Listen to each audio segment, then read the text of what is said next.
अभी कुछ दिन पहले मैंने एक वीडियो बनाई थी कि 45 एज के बाद आईटी इंडस्ट्री में अगर आप जाके देखोगे इंडिया में तो आपको बहुत ही कम लोग देखने को मिलेंगे, रेशियो बहुत कम मिलेगा। फॉर एग्जाम्पल अगर 50 की टीम है तो 50 की टीम में आपको 3-4 लोग सीनियर देखने को मिल गए। अदर रेशियो आपको यंग लोगों का देखने को मिलेगा, एक यंग टीम आपको देखने को मिलेगी। अब इस पर कुछ लोगों ने कॉमेंट किया।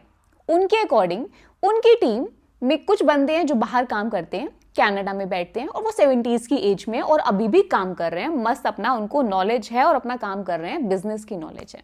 पहली बात तो ये कि मैंने जो उस वीडियो में बात की है वो इंडिया के आईटी इंडस्ट्री के बारे में बात की है। यहाँ के और बाहर वेस्टर्न कंट्रीज अब्रॉड की बात करोगे तो आपको बहुत सारी चीजों में डिफरेंस देखने को मिलेगा। And there are multiple reasons why people are working abroad at the age of 60 लेकिन find it less common or challenging to do so in India. When I was in Canada तो वहां पर 50-60% जो पूरी team में older workers थे और 30-40% mid age के थे और बाकी 20-25% यंग वाले थे। अब मैं अगर बोलूं कि ये तो वहां का कल्चर है, वहां पर एज मैटर नहीं करती, वहां पर हर एज के बंदे काम कर रहे हैं और बहुत ही एक्सेप्टिंग नेचर है, बहुत ही फ्रेंडली एनवायरनमेंट है, तो ये सब पॉइंट्स तो है ही। लेकिन one of the biggest reason is financial independence.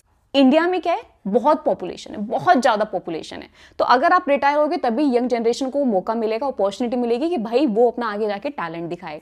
दूसरी बात ये कि यहाँ पर एक बंदा रिटायर होने के बाद फैमिली के साथ रहते हैं मेजरली, और फैमिली में आपने ठीक है बच्चों को पढ़ाया, आपने उनकी शादियां की, उसके बाद जब बच्चा एक सेटल डाउन हो जाता है, उसकी जॉब लग जाती है, तो आप मतलब घर पे एक रिलैक्स स्टेट में आ जाते हो या छोटा मोटा कुछ काम कर लेते हो, कोई बिजनेस में आप छोटे मोटे लग गए या इधर उधर के किसी काम में अपने आप को ऑक्यूपाइड कर लेते हो, क्योंकि आपको पता है कि अब आपकी फैमिली को संभालने के लिए आपके बच्चे उस पोजीशन पे आ गए हैं, जॉब कर रहे हैं और वो अब घर को संभाल सकते हैं। लेकिन सेम सिचुएशन बाहर नहीं है, अब्रॉड ये सिचुएशन नहीं है। In many countries specially in western culture बहुत ज्यादा कॉमन है कि भाई वो बच्चे एक एज के बाद अपने पेरेंट्स से अलग रहते हैं, यहाँ तक कि बच्चे अपनी कॉलेज की फीस भी खुद भर रहे होते हैं, आगे उनको फिर जो मैरिज कर सब खर्चा वो खुद से निकाल रहे हैं।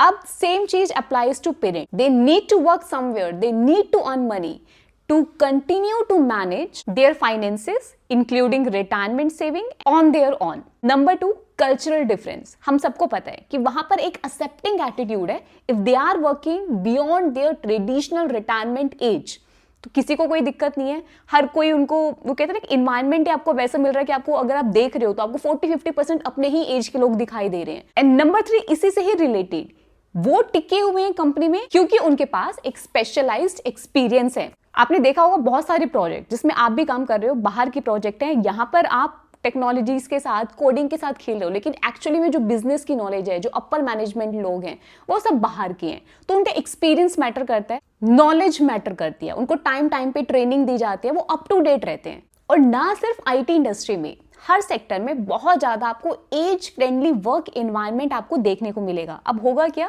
अगर आप भी मान लो अब्रॉड चले जाते हो, अगल बगल में आपको सब दिख रहा है कि भाई मुझसे भी बड़ी एज के या मेरी एज के सारे लोग वर्किंग है, जॉब पे जाते हैं और फिर आते हैं, खुद भी वो ऑक्यूपाइड है, अर्निंग भी हो रही है, एक्सपीरियंस भी उनको मिल रहा है, अपना खर्चा भी निकल रहा है और साथ ही साथ आपको एक अच्छा इन्वायरमेंट भी मिल रहा है, तो आपका भी मन करेगा जॉब करने का। तो इसके साथ ही करते हैं आज की वीडियो खत्म। के अलावा भी अगर कुछ पॉइंट्स हैं जो आपको पता है और आप बताना चाहते हो बाकी लोगों को, then do comment and let other know. मिलेंगे अपनी अगली वीडियो में कुछ नई इन्फॉर्मेशन के साथ। वीडियो अच्छी लगी हो, कंटेंट समझ में आया हो, then do consider subscribing my channel and keep pushing yourself. Bye bye.